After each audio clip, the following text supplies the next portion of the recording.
Guys, and today I'm going to show you how you can find outer cabin air filter. So it is easy to locate.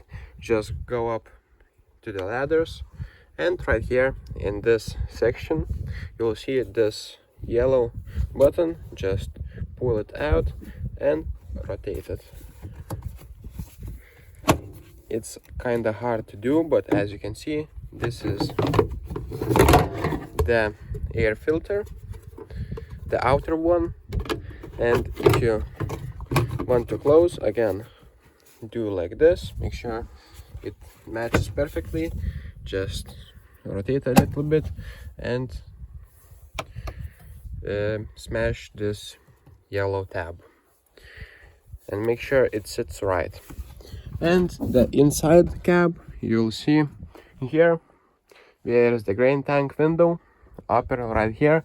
It opens up easily like this, and as you can see, this is cabin air filter.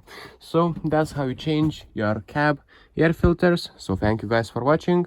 I hope this video was helpful. Please make sure to subscribe to Guide to Everything, and we see you in the next one. Peace.